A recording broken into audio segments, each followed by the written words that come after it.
The distant rumble of artillery fire had become as familiar to Commander Roderick Kane as his own heartbeat. He stood at the viewport of his command vessel, gazing out at the burning horizon of Tarsus IV, another conquered world to add to his unbroken string of victories. The jagged scar that ran from his left temple to the edge of his jaw tightened as he smiled. It wasn't a smile of joy, but of grim satisfaction, the closest thing to happiness he had known for decades. "Casualty report, Lieutenant," Kane said, not turning from the viewport. Lieutenant Mercer stepped forward, his uniform immaculate despite the 3-day battle they had just concluded. 712 of our troops lost. Commander. Enemy casualties estimated at 9,000 plus. Their command structure is completely decimated. Kane nodded. Numbers. Always numbers. He had long ago stopped seeing the faces behind them. "And General Varkar?" "Confirmed dead, sir. His command bunker took a direct hit from our orbital strike. Intelligence confirms DNA match from the remains." At this, Kane finally turned, his steel-gray eyes set deep in a face weathered by 100 battles across 30 worlds, revealed nothing. "Show me." The lieutenant activated a holographic display. The image showed the blasted remains of a fortified command center, now nothing more than a smoking crater. Another image flashed, partial remains, barely recognizable as human. Tagged and identified by the medical AI as belonging to General Janus Varkar, Kane's most persistent adversary for the past 15 years. "So it's finally done," Kane said softly. He had respected Varkar. The man had been brilliant, resourceful, and as dedicated to his cause as Kane was to his own. In another life, they might have been friends rather than enemies who had spent years trying to outmaneuver each other across the battlefield. "Yes, sir. The Proxima Coalition forces are in full retreat. The planet is ours." Kane nodded. "Secure the remaining strategic positions. I want our occupation forces deployed before nightfall."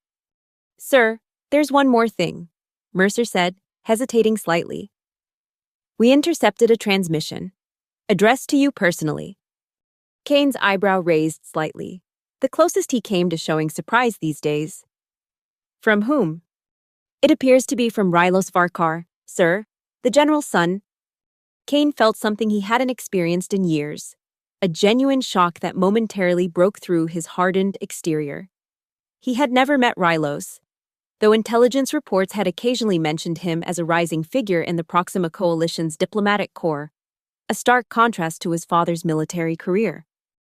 "Put it through to my private quarters," Kane ordered. "And, Lieutenant, this remains between us for now." "Of course, Commander." In the sparse confines of his quarters, Kane sat at his desk and activated the secured communication terminal. The face that appeared on the screen was younger than he had expected, perhaps in his early 30s. The resemblance to Varkar was unmistakable, the same high forehead, the same intense eyes. But where the father's face had been hardened by decades of war, the son's still retained something Kane had long forgotten: hope. "Commander Kane," Rylos began, his voice steady despite the circumstances. "By the time you receive this message, I expect you will have confirmed my father's death. I won't waste time with recriminations or threats. We both know where those paths lead." Kane studied the young man's face, searching for signs of deception or weakness. He found neither.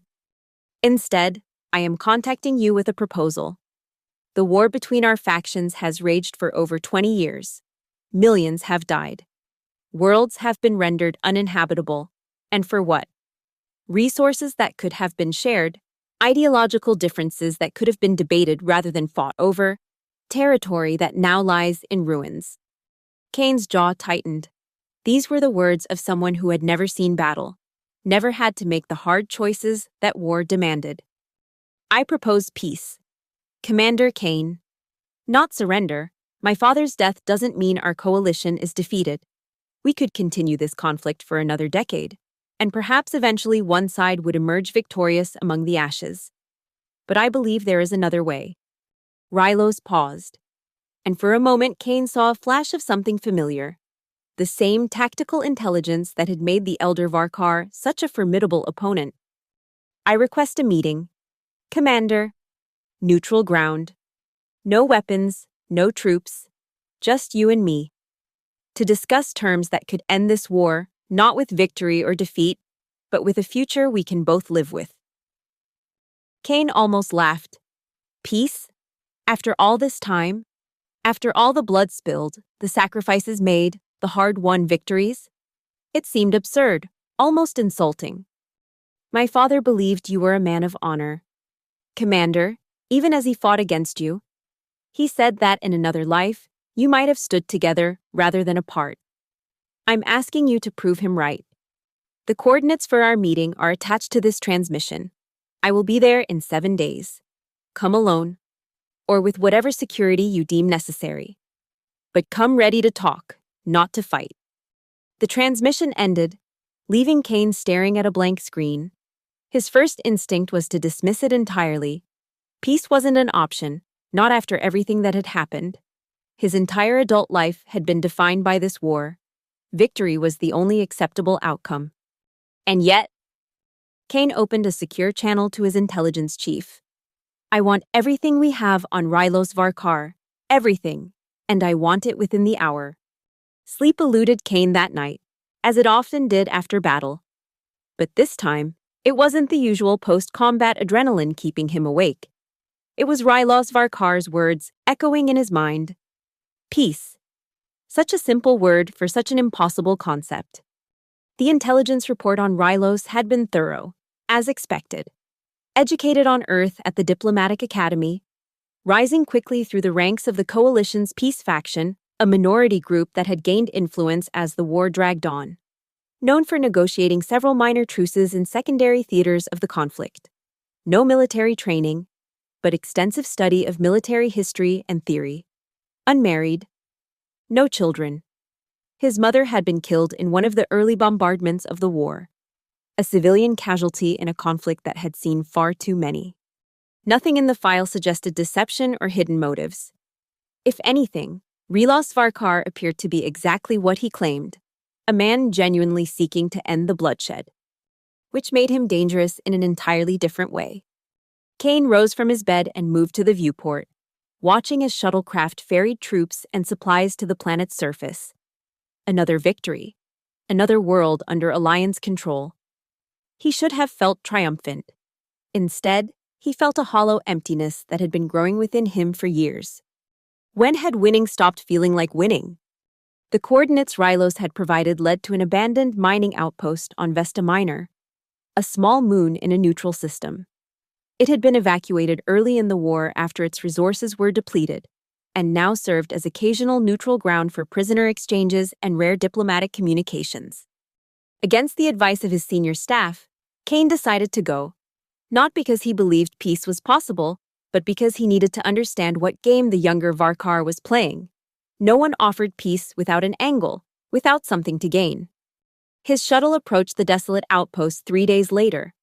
2 of his most trusted security officers accompanied him, though he had ordered them to remain in the shuttle while he met with Rylos.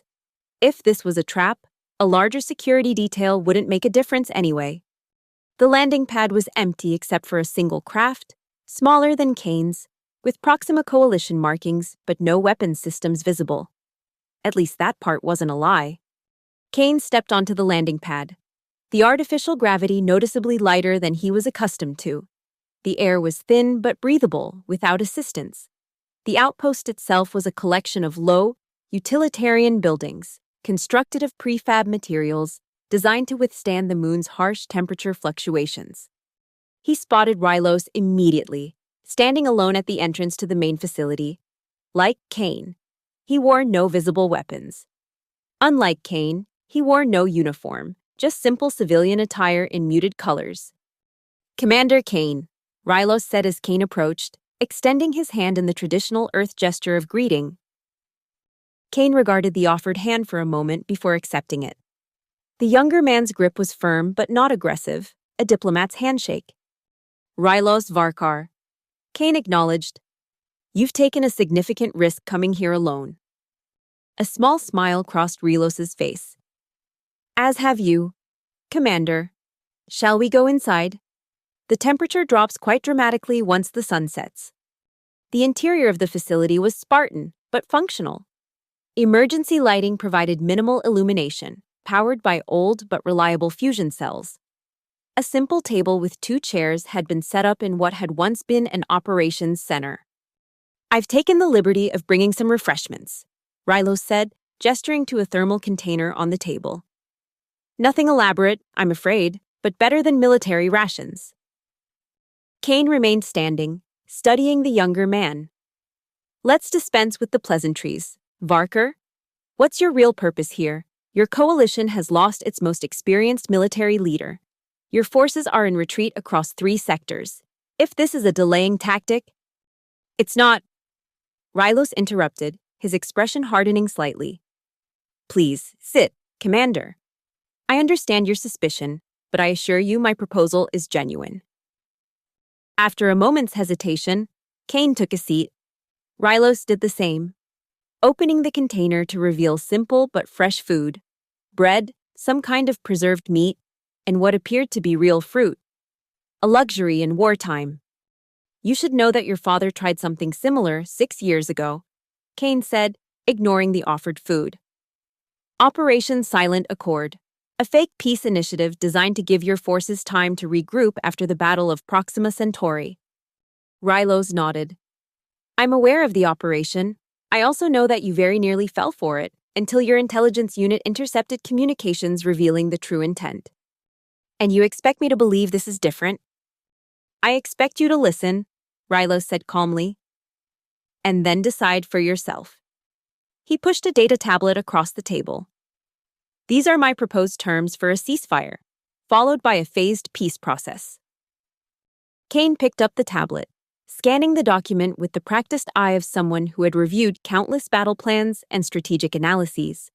The terms were surprisingly balanced, resource-sharing agreements for contested systems, demilitarized zones along current front lines, prisoner exchanges, joint administration of territories where civilian populations were mixed. This is unrealistic, Kane said finally, putting the tablet down. Your coalition would never agree to these terms, neither would my superiors. They already have, tentatively, Rylos replied. On both sides. Kane's eyes narrowed. Explain. I've spent the last year in secret negotiations with members of your Alliance Council, specifically the Civilian Economic Advisory Board.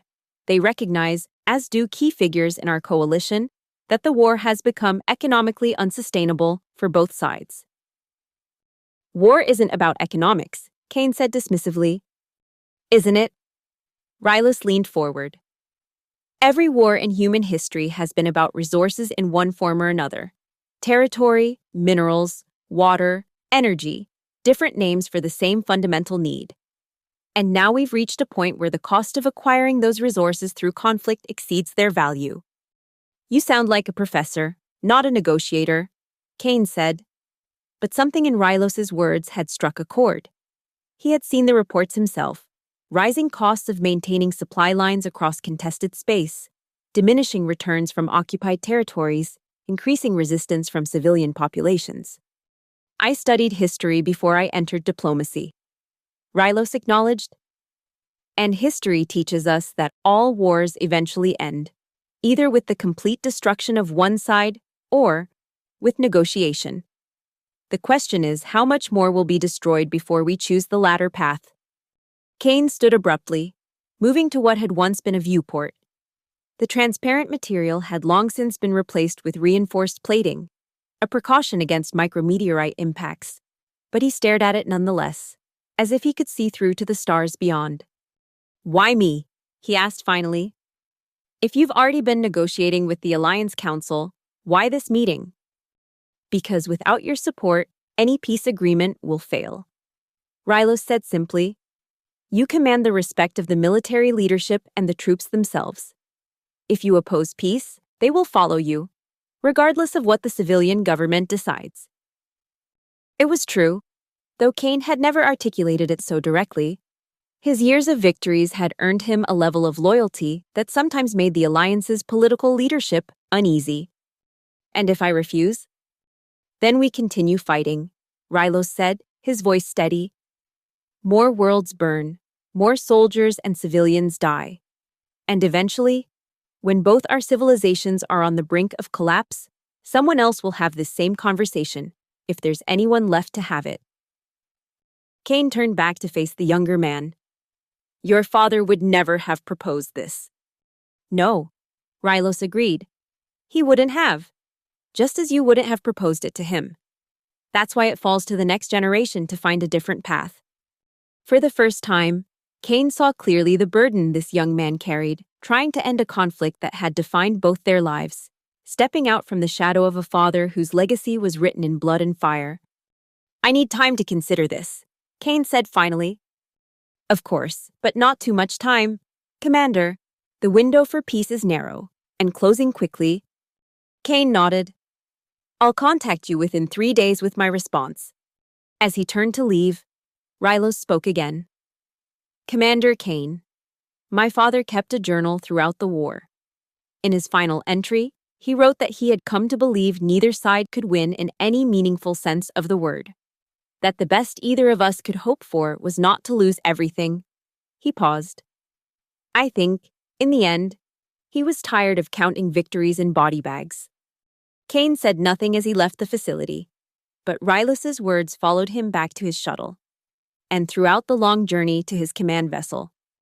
3 days later, Cain's response came not in the form of a message, but a personal visit to the same abandoned outpost. This time, he truly came alone, against every security protocol and the vehement objections of his staff. Rylos was waiting for him, seemingly unsurprised by his return. Your terms are unacceptable, Cain said without preamble as they once again sat across from each other in the dim light of the old operations center. Rylos's expression remained neutral. I see. They don't go far enough. Cain continued. Your proposed demilitarized zones would be unenforceable without a joint security force, which neither side currently has the structural framework to create. A flicker of surprise crossed Rylos's face. The resource-sharing agreements lack specific verification protocols. Cain went on, activating his own data tablet and sliding it across the table. And the Civilian Relocation Assistance Program is underfunded by at least 40% based on current refugee numbers. Rylos picked up the tablet, his eyes widening slightly as he realized what he was looking at. Cain's detailed revisions to the peace proposal, not a rejection. These are remarkably thorough, Rylos said carefully. I've been fighting this war for over 20 years.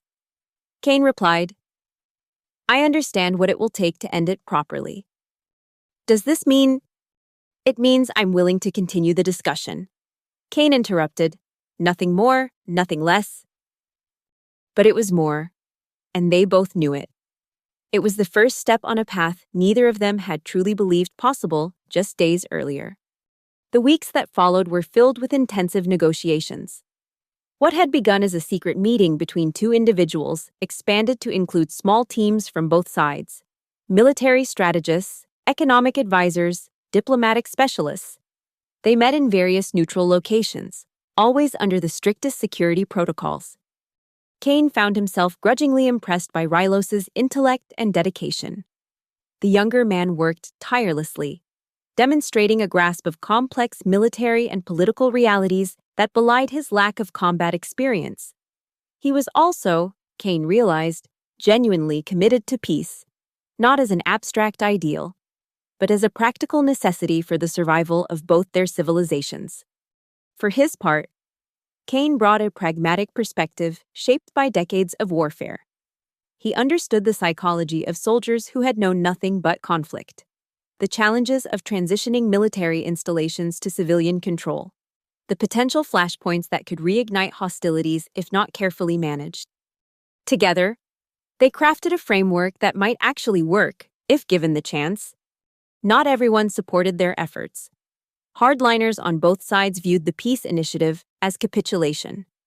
Cain faced growing resistance from certain factions within the Alliance military, particularly those who had built their careers on the continuation of the war. Assassination attempts were made against both men, 3 against Rylos, 2 against Kane, all thwarted, but each serving as a grim reminder of the forces aligned against them. 4 months into the negotiations, as they neared a comprehensive agreement, the crisis Kane had feared finally materialized. A radical faction within the Alliance military, led by Admiral Thorne, once Kane's protege, launched a coup attempt against the civilian government, declaring the peace talks treasonous. Kane received the news while meeting with Rylos on a neutral station orbiting Vesta Minor, which had become their unofficial headquarters. They've taken control of 3 key military installations, his intelligence officer reported via secure channel. And they're moving on Alliance Central Command. They're claiming to act in your name, sir, saying you've been compromised or coerced. That's absurd, Kane growled. Yes, sir, but it's effective. Many officers are confused, unsure who to follow. If you made a public statement, prepare my shuttle. Kane interrupted. I'm returning immediately. When he turned, he found Rylos watching him, his expression grave. Your Admiral Thorne is making his move, the younger man said. It wasn't a question. You knew this was coming. I suspected something like it might. Power structures don't surrender their purpose willingly. Rylos hesitated. What will you do? Kane's expression hardened. What I should have done years ago. End this. The peace agreement will mean nothing if Thorne succeeds, Kane said flatly. I need to return to Alliance territory immediately. Rylos nodded. Then go. But Commander.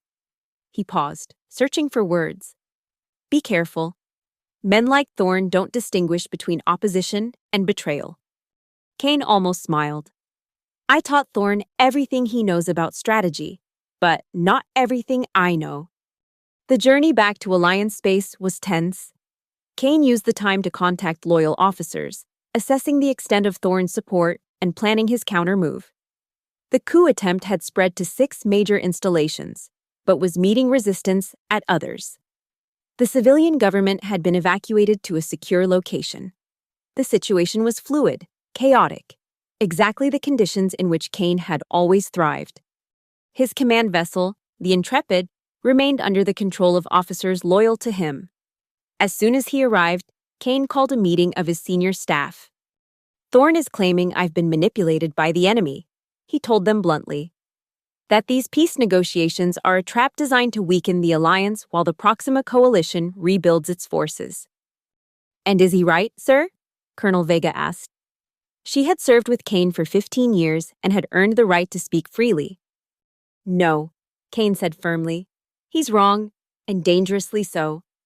He activated the central display, showing strategic data collected over the past 6 months, resource depletion rates, casualty projections, economic strain indicators. The war is killing us, he said simply. Not just soldiers on the battlefield, but our entire civilization. Even if we achieve total victory over the coalition, what will be left? Devastated worlds that will take generations to recover. A population too depleted to sustain itself. An economy in ruins. He looked around the table, meeting each officer's eyes in turn. I've won more battles than any commander in Alliance history. I've sacrificed more than most of you know for those victories. And I'm telling you now, there is no military solution to this conflict that doesn't end with mutual destruction. A heavy silence fell over the room. What are your orders, Commander? Vega asked finally. Kane's reply was immediate and decisive. We stop Thorne, we secure the civilian government, and we finish the peace process we've started. He paused. I won't order any of you to follow me. This is a choice each of you must make for yourselves. But know that history will judge us by what we do in the coming days. One by one, his officers pledged their support, some out of loyalty to Kane personally, others out of weariness with endless war. A few, perhaps, because they recognized the truth in his analysis. The conflict that followed was mercifully brief, but intensely violent. Thorne had underestimated both Kane's tactical brilliance and the extent of his influence throughout the Alliance military. When Kane publicly denounced the coup and called for unity in pursuit of an honorable peace, many of Thorne's supporters wavered. The decisive moment came at the battle for Central Command. Thorn had fortified the massive installation, expecting Kane to launch a frontal assault. Instead, Kane executed a daring infiltration operation, personally leading a small team through maintenance conduits that his former protege had forgotten existed. They confronted each other in the central operations hub, Kane flanked by loyal officers, Thorn surrounded by his hardline supporters. "You taught me never to accept defeat," Thorn said, his hand resting on his sidearm. "Never to surrender, and now you're doing both." "I taught you to understand the difference between a battle and a war," Kane replied, "and to recognize when victory requires laying down your weapons rather than raising them." Pretty words from a man who built his reputation on combat prowess. Thorn sneered. "What happened to you, Kane? Did Varker's son bewitch you somehow? Or have you simply grown too old and soft for command?" Kane's expression remained impassive. "Last chance, Admiral. Stand down your forces. End this madness before more Alliance blood is shed." Thorn's response was to draw his weapon, a fatal mistake. Kane's reflexes, honed by decades of combat, hadn't dulled. His own weapon cleared its holster before Thorn could aim, the precision shot striking the Admiral's hand, sending his pistol clattering across the floor. "It's over, Thorn," Kane said quietly as his officers moved to secure the Admiral and his supporters. "The war is over, all of it." In the aftermath of the failed coup, support for the peace process surged. The Alliance civilian government, grateful for Kane's intervention, gave him unprecedented authority to finalize the agreement with the Proxima Coalition. 3 weeks later, Kane and Rylos met on neutral ground once more, this time aboard an Earth diplomatic vessel, with representatives from both governments present as witnesses. The peace treaty they signed wasn't perfect. No such document could be after decades of bitter conflict. But it created a framework for cooperation rather than competition, for healing rather than harm. As the formal ceremony concluded, Kane found himself standing alone with Rylos near a viewport, looking out at the stars that had once represented battlefields, but now held the promise of something different. "Your father would be proud," Kane said quietly. Rylos looked surprised. "Of me, perhaps. But of this?" He gestured toward the signed treaty. "I'm not so sure. I knew Janus Varkar better than most." Kane replied, "We fought each other for 15 years. You learn a lot about a man when you're trying to outthink him across a battlefield." He paused. Toward the end, he was changing, becoming, disillusioned with the war. I sensed it in his tactics, in the risks he stopped taking. "You never mentioned this before." Kane shrugged slightly. "It wasn't relevant to our negotiations. But now, I think you should know that your father had begun the journey you completed. He just didn't live long enough to see it through." Rylos was silent for a long moment, absorbing this unexpected perspective on the father he had both loved and sometimes struggled to understand. "And what about you, Commander Kane?" he asked finally. "What happens to a warrior when there are no more wars to fight?" It was a question Kane had been asking himself with increasing frequency. His entire adult life had been defined by conflict. His identity, his purpose, his very sense of self, all were inextricably tied to his role as a military leader. "I don't know," he admitted, "but I'm curious to find out." The transition to peace proved as challenging as Kane had anticipated. Decades of militarization couldn't be undone overnight. Border incidents threatened to escalate into renewed conflict. Economic integration faced resistance from entrenched interests on both sides. The process was messy, frustrating, and frequently seemed on the verge of collapse. Yet it held, partly due to the careful framework Kane and Rylos had constructed, partly due to exhaustion with war on both sides, and partly due to the unexpected alliance that had formed between the battle-scarred commander and the diplomat who should have been his enemy. They worked together in the years that followed, navigating crisis after crisis, building trust between former adversaries. Kane's military expertise complemented Rylos's diplomatic skills. Their partnership, once unimaginable, became the living embodiment of the peace they had forged. Kane never fully adjusted to civilian life.